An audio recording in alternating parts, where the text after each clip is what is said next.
what happened was I had hurt my back, and it was the first time I'd ever done that, and I totally deserved it because I'd been completely smug about the fact that I'd never hurt my back. And I wrote that song as a way of coming to terms with the fact that I didn't feel like I was ever going to feel better. And of course I was, at least a little. And I sang the song, I can't remember exactly where I was, maybe New World, and this woman came up to me afterwards and she said, "You ought to read this book I just read. It's all about women in the Bible. It's called Women in the Bible." Made it really easy to find it. And I read it, and I'm sure I did not get out of it what she had intended. What I got was, well, these are all the usual suspects, you know.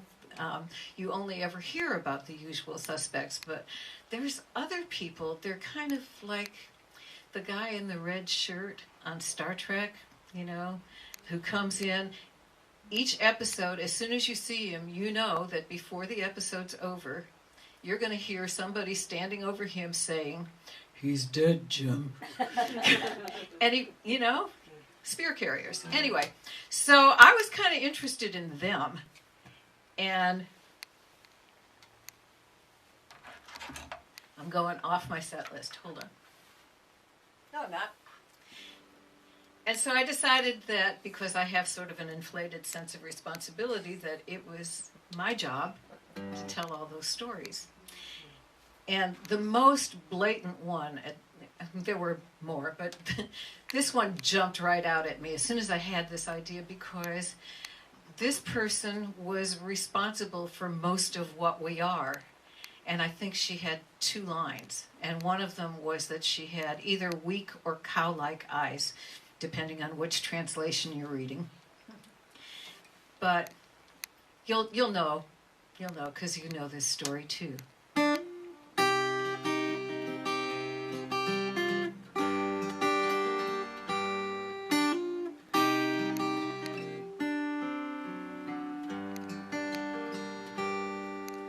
As far back as I remember, I was always Rachel's sister. Sometimes I think that started before she was even born. She was lively, she was clever, and everybody loved her. And when the men came looking, it was Rachel they looked for, not me. I was Rachel's sister. Jacob saw her fetching water, asked if she was Laban's daughter, and she ran home to let us know to make room for one more. I fell in love that night at dinner. He never saw for watching her. And when the meal was over, it was Rachel he asked for, not me. I'm just Rachel's sister. This is the story as it is written. But those were the lives we were living. Here is the truth, not the one that others told. It's the one that I know. I am Rachel's sister.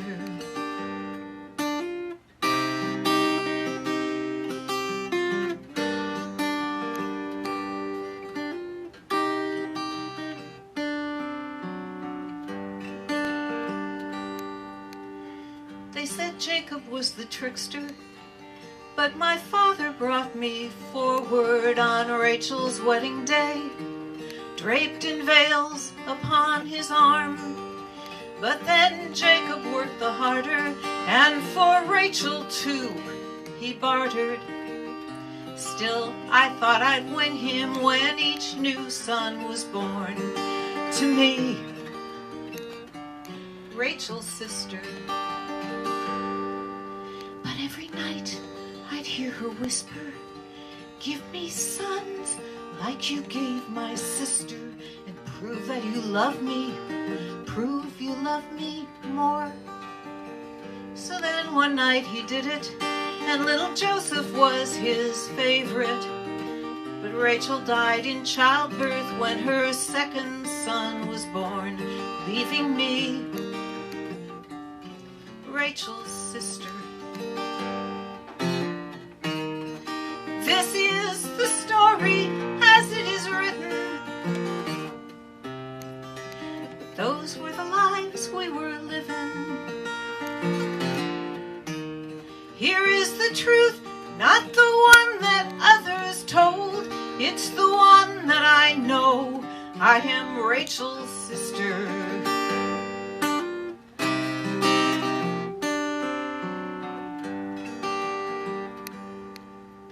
Every now and then I wonder, is he still thinking of her, though I'm the one that keeps him warm when the nights are cold? Did she love him as I love him, or did she just love to win? But she is blessed memory, so I will never know. I am only Rachel's sister. This is the story as it is written. But those were the lives we were given. Here is the truth, not the one the old men told. It's the one that I know. I am Rachel's sister, and it can only be told by Rachel's sister.